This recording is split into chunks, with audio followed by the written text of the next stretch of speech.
What if the story you thought you knew was incomplete? What if the Bible itself held fragments, whispers of a figure erased, yet never truly forgotten?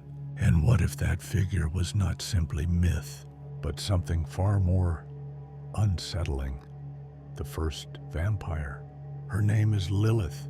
To some she is legend, to others a demon. To yet others, the first wife of Adam, banished from Eden long before Eve ever walked beneath its trees.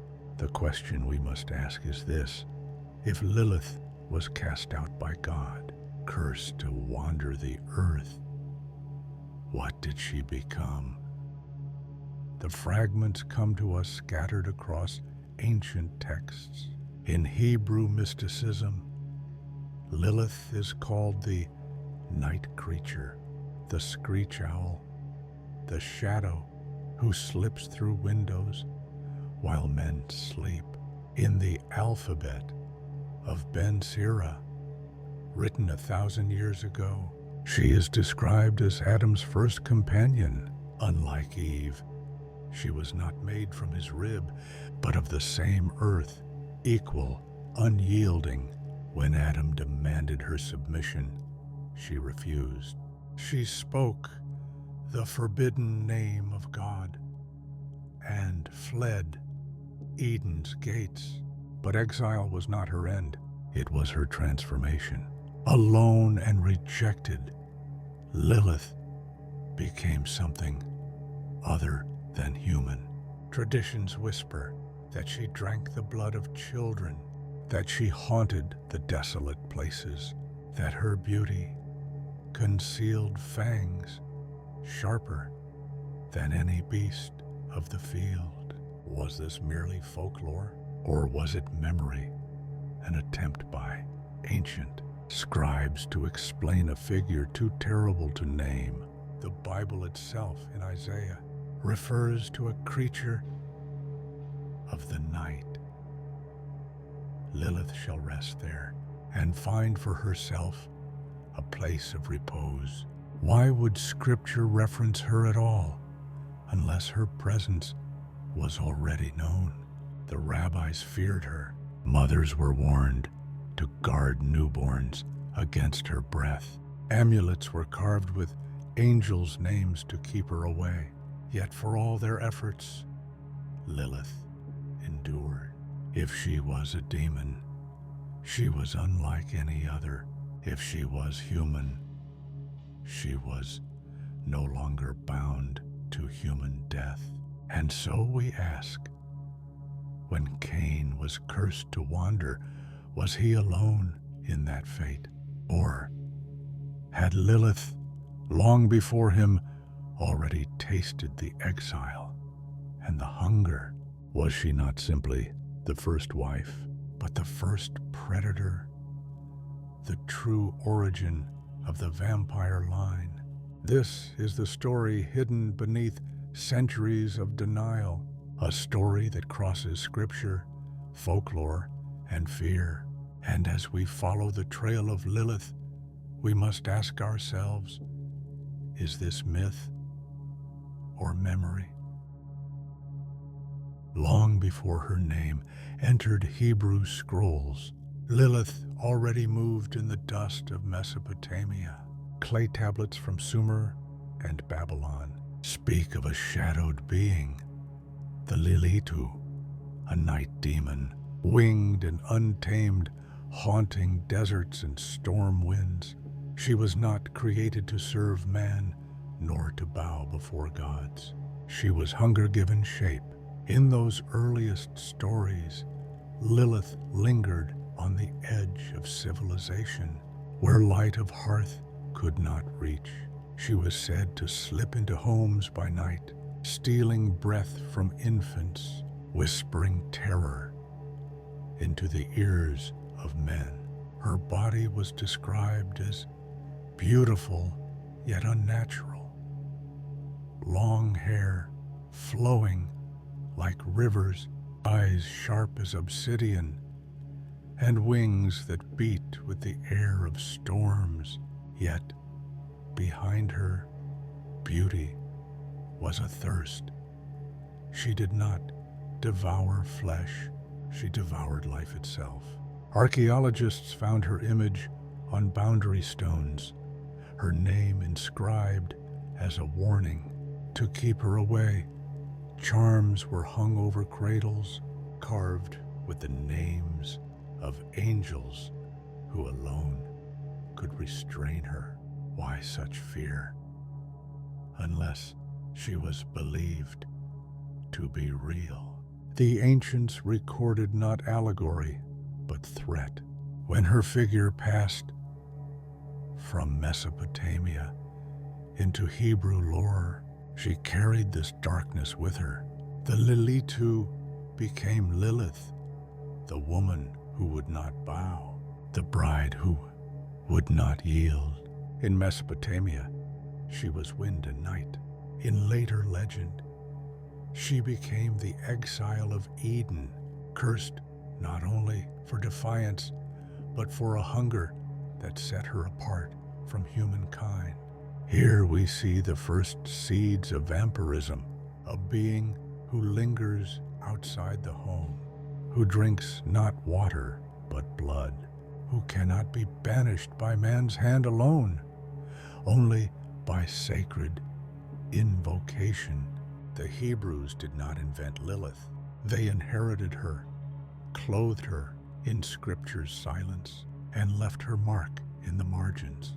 But the transformation was subtle.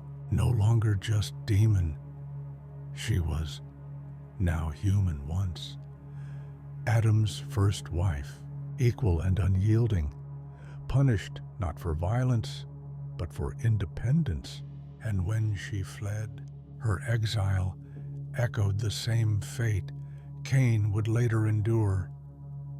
Cursed to wander, cursed never to belong, cursed with appetite beyond the earth's mercy. It is here, in the joining of Sumerian demon and biblical exile, that Lilith begins to shift from myth into something more terrifying. The first immortal predator, the hunger born before history, waiting for the night to remember her. By the time Lilith entered the writings of Jewish mysticism, she had already carried centuries of shadow from Mesopotamia, but it was in the alphabet of Ben Sira, written around the 10th century, that her story became inseparably tied to the Garden of Eden. Here she is, no longer just a night demon, but Adam's first companion. Unlike Eve, she was not molded from his rib, but from the same dust, equal in form and spirit. Equality, however, was not peace.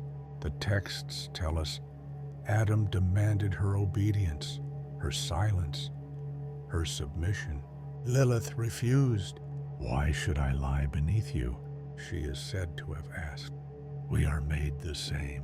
When Adam would not yield, Lilith spoke the ineffable name of God, a power reserved for angels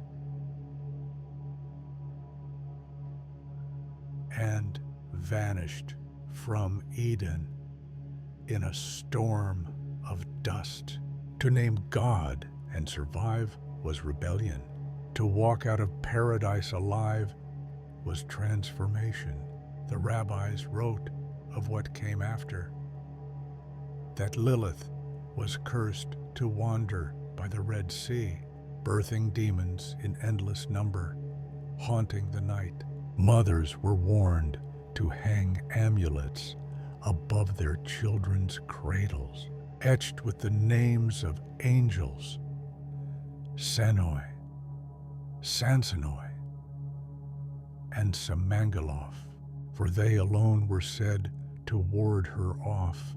Yet beneath these warnings lay something more troubling. Lilith had not died. She had not been destroyed. She had left Eden not as victim, but as exile, carrying with her the same curse of endless wandering that Cain himself would later receive. Was this coincidence, or was Cain merely following her path?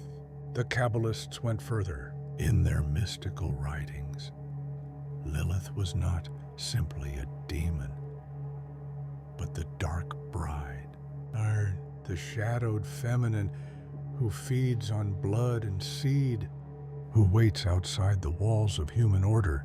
To them, she was eternal, and her appetite was not just lust, but hunger. Some even claimed that her beauty hid fangs, and her embrace left men pale as parchment.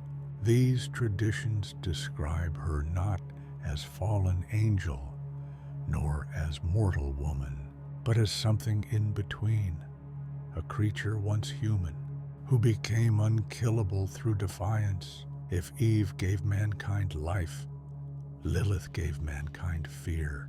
So the question remains, if she was Adam's first wife, then the true first human companion was not the mother of children, but the mother of hunger. And if that is true, then the vampire line does not begin with Cain, nor with folklore in the Carpathians, but at the very gates of Eden, with the woman who refused to bow. By the time Europe slipped into the Middle Ages, Lilith was no longer only a name in Jewish mysticism. She had become a whisper that spread like smoke through villages, monasteries, and castles. Though the church never canonized her story, it could not keep her out of the minds of the people. In Jewish communities, amulets inscribed with angels' names continued to be placed near the cradles of newborns. Mothers tied red ribbons around tiny wrists, believing Lilith would be tricked by the color of blood and spare the child. Rabbis still taught of her as Adam's rebellious first wife, and midwives carried prayers to ward off her presence during childbirth. But outside the synagogue, Lilith transformed into something even darker. In European folklore, she was not merely the night demon, but the specter who drained blood. The peasants of Germany spoke of Die Nachtseher, the corpse who rose to feed on kin. In Eastern Europe, the Strigoi wandered the countryside. These were not just legends, they were echoes, all tracing back to the same shadow, a woman who would not die, who fed in silence, who haunted the night. The church, threatened by such persistence, wove silence around her. Priests preached of Eve, but never of Lilith. To admit Adam had another wife was to fracture the narrative of obedience. Yet in the margins of manuscripts, artists drew strange women with long hair and clawed hands, perched in trees watching.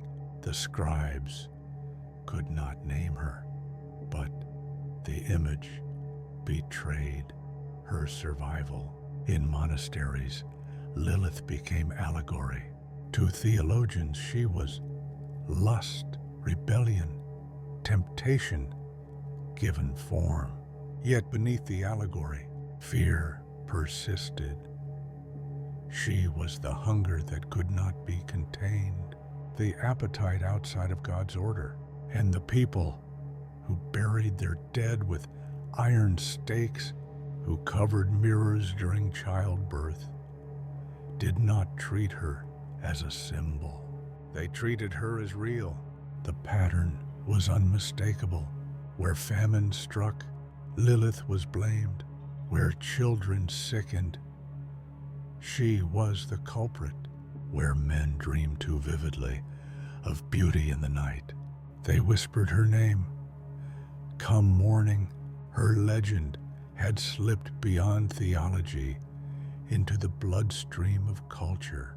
So by the late Middle Ages, Lilith had become both everywhere and nowhere. The church did not speak her name, yet her shadow-bent customs shaped folklore and lingered in the rituals of protection. She was no longer just Adam's lost wife, nor a demon of Mesopotamian winds. She had become what the people feared most, the first of the vampires, hidden beneath the cloak of religion's silence. As Europe emerged from the Middle Ages, the old shadows did not vanish. They grew sharper beneath the light of the Renaissance. This was an age of art, inquiry, and secret knowledge. And in its hidden chambers, Lilith's name resurfaced. The church spoke of her only as allegory, but the whispered traditions of mystics and occultists gave her another face. To them, she was not merely a demon, but the mother of witches, a spirit of defiance who had defied God and Adam alike. Witch trials spread across Europe, and with them came accusations that women called upon Lilith in their rites. Judges recorded testimonies of night visitations of a pale woman with unbound hair and eyes like burning coals, who taught charms and demanded blood. In Jewish Kabbalah, her image deepened. She was described as the dark feminine, paired against the Shekinah, the divine light. She became the consort of Samael, Prince of Shadows, and together they embodied the other side, the hidden half of creation. Yet the Kabbalists also feared her power. She was the devourer, the blood drinker, the eternal widow, a force of exile who could not be erased.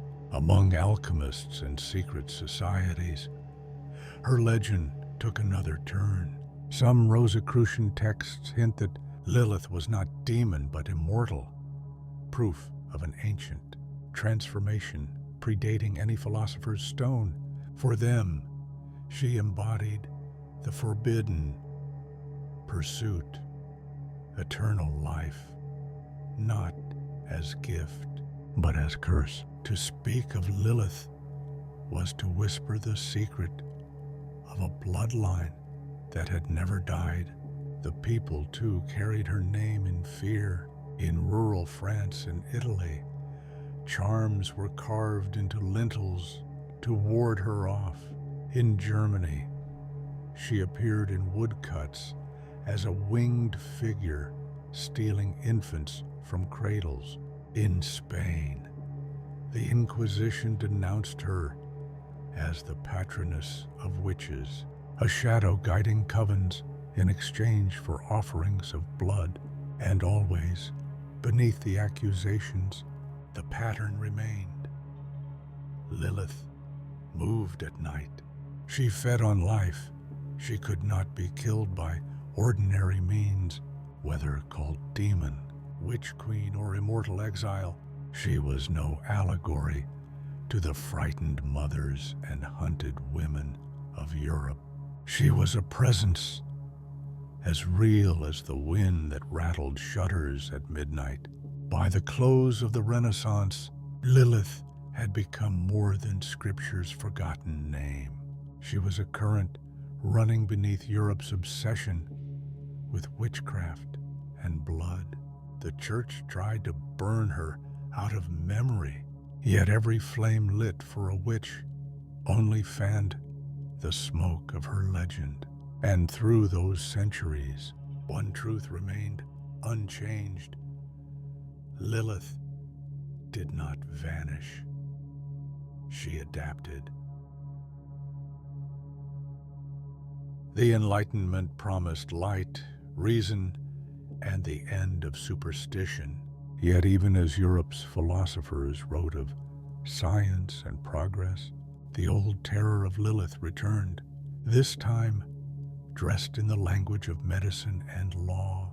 In the early 1700s, reports of vampires flooded from villages in Serbia, Moravia, and Poland. Corpses were exhumed, their bodies found unnaturally preserved, mouths wet with blood. Physicians, soldiers, and priests recorded these cases not as folklore but as official testimony. Names like Arnold Paula entered the archives.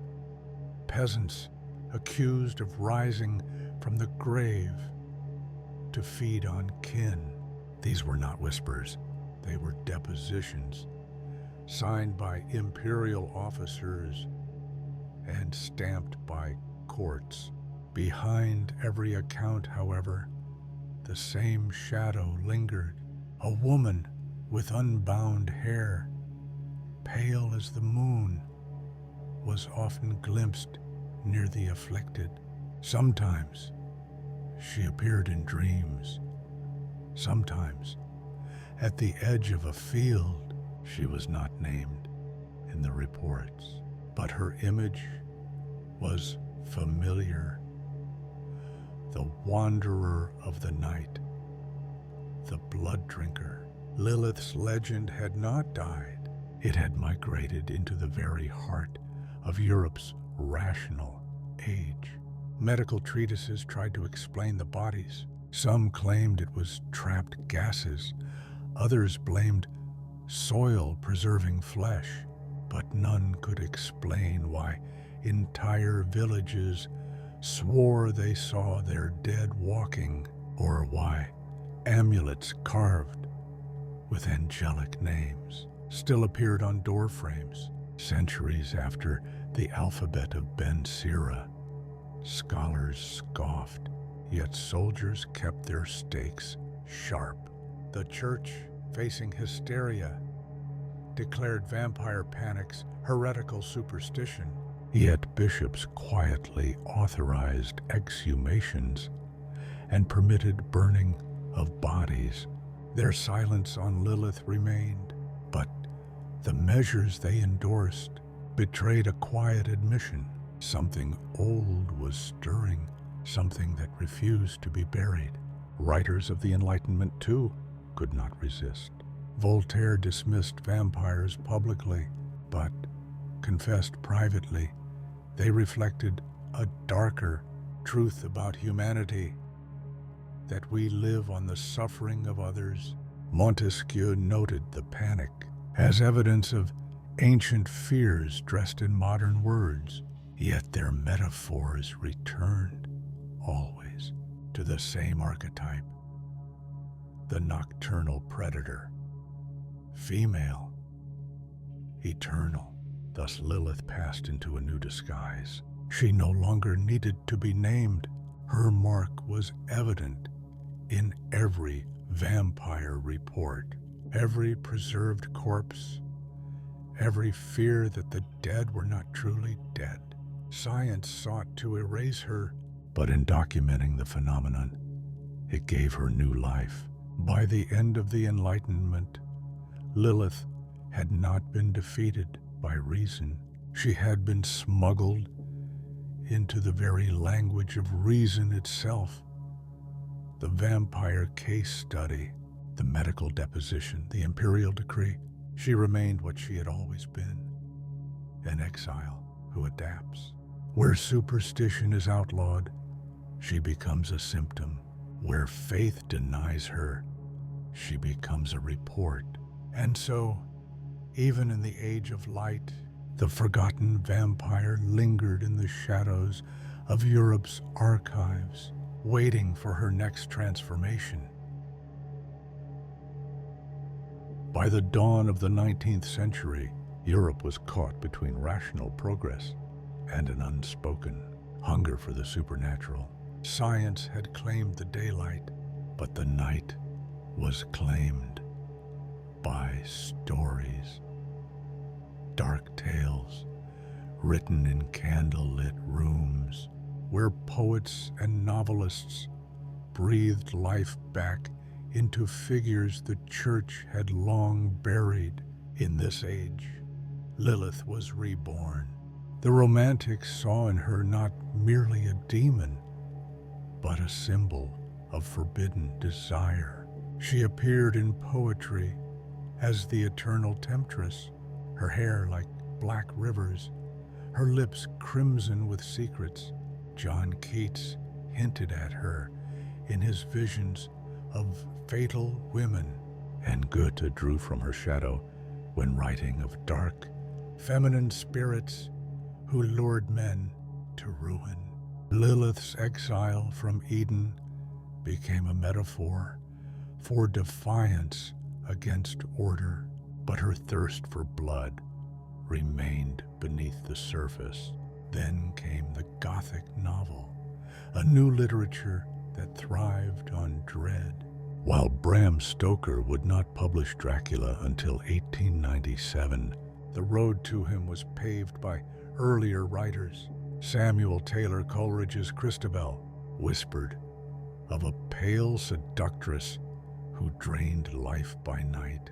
Sheridan Le Fanu's Carmilla introduced the world to the first true vampire heroine. A figure so similar to Lilith, it seemed her story had simply taken a new mask.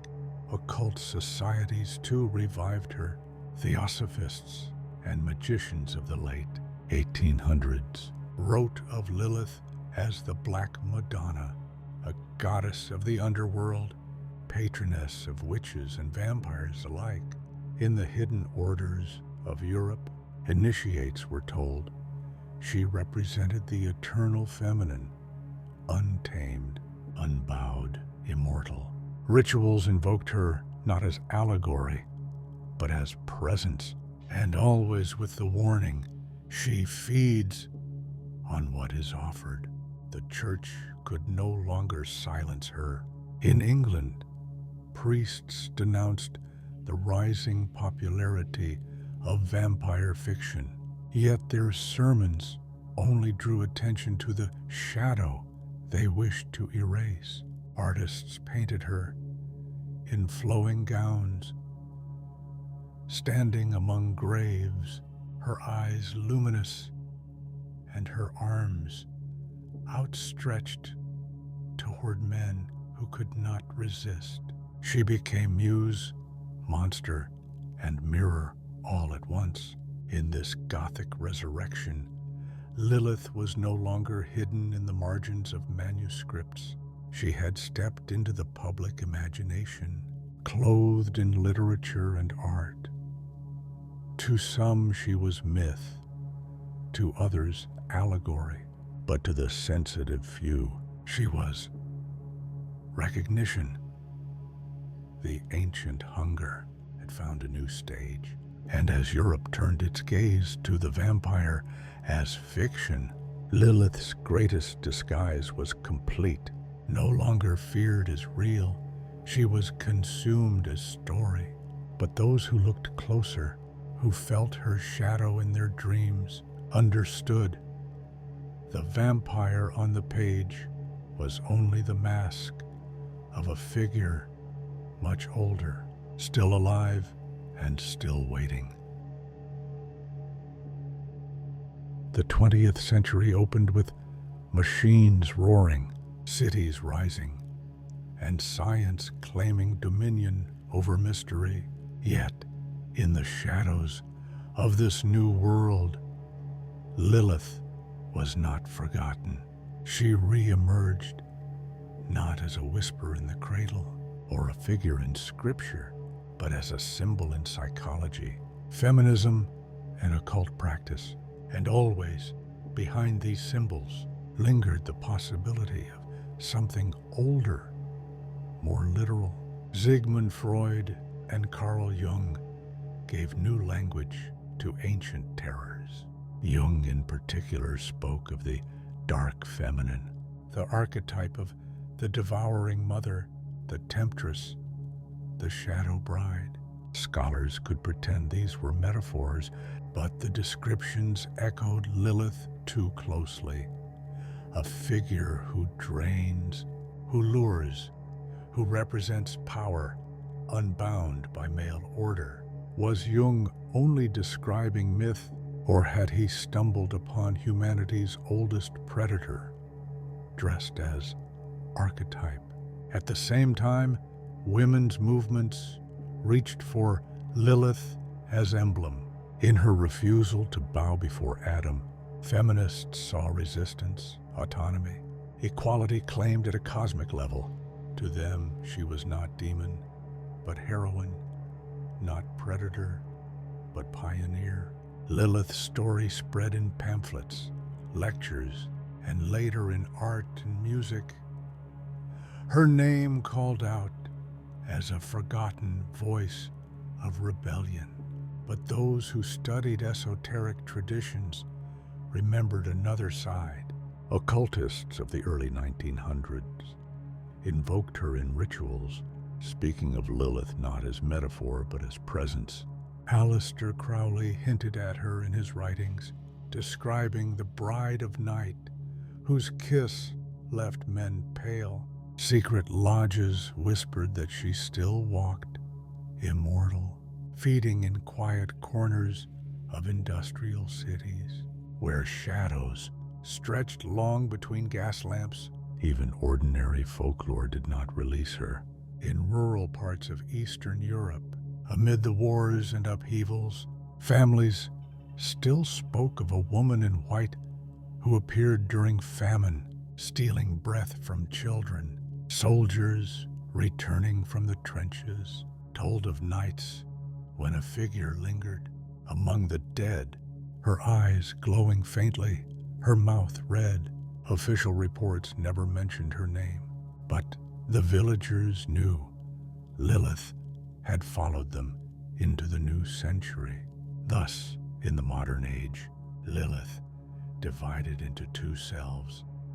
To some, a symbol of liberation. To others, the same eternal predator she had always been. Was she allegory or was she flesh? The question was no closer to answer. Only one truth remained unchanged. Whether in psychology, politics, or hidden rituals, her shadow endured. By the middle of the 20th century, Lilith's name had begun to leave the scrolls of mystics and the whispered charms of old villages. She had stepped into the bright stage of modern culture. Yet even here, in novels, in cinema, in music, her shadow was never gentle. She was both monster and muse, feared and adored in equal measure. Hollywood was the first to dress her in new clothing. She appeared in horror films under other names.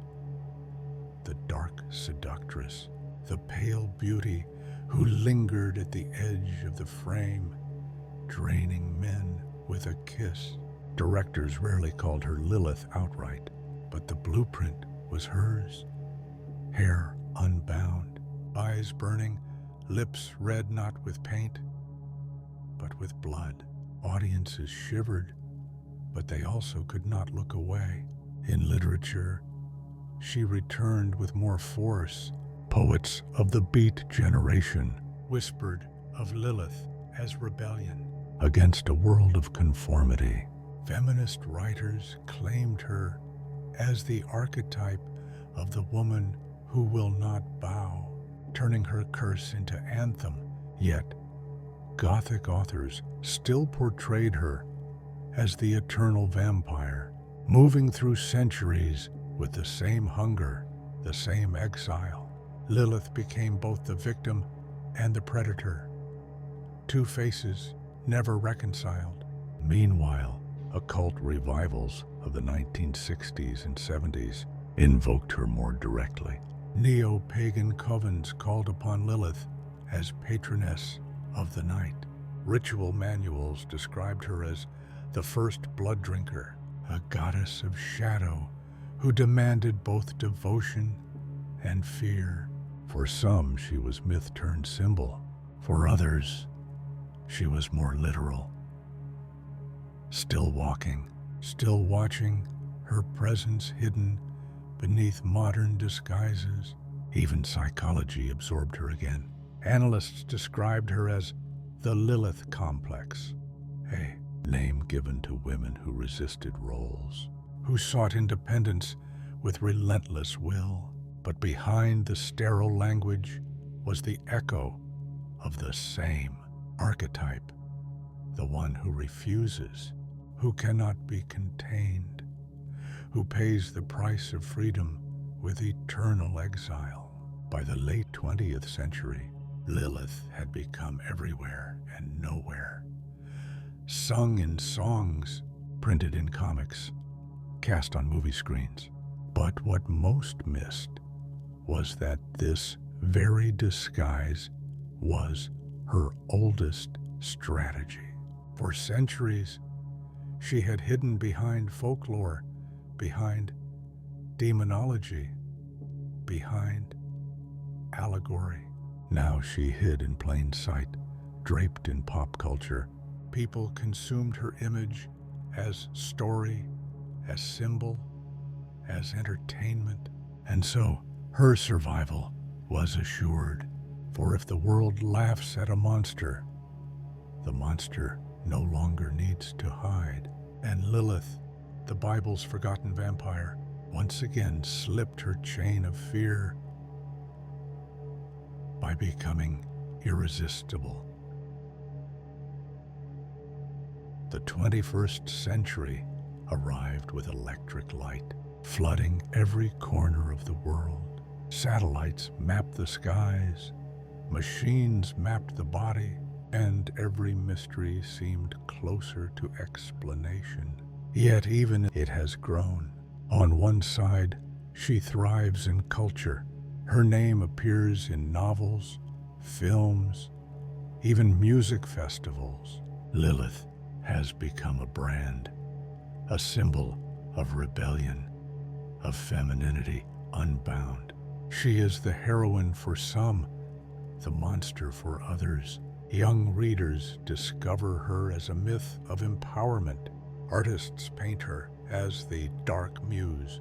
And yet beneath these images, her oldest traits remain. Beauty that conceals danger, hunger that never ends, the refusal to submit. But in darker corners of the modern world, Lilith still appears as more than symbol. Occult groups online whisper of invocations to her, rituals of blood and shadow. Some claim to see her in dreams, a tall figure, hair black as ink, eyes red with an inner fire. Psychologists dismiss these visions as archetype, but those who have experienced them insist they feel too real, too physical. Folklore has adapted to the digital age. Stories of sleep paralysis demons often describe a woman pressing down upon the chest, draining strength, stealing breath. Forums fill with testimonies eerily similar to descriptions of Lilith centuries ago. Skeptics call it the brain's malfunction. Believers call it evidence that she still walks among us, unchanged, unaging. Even religion cannot bury her. Certain fringe theologians whisper that Lilith was not destroyed, only hidden, that her curse was too great, her transformation too complete.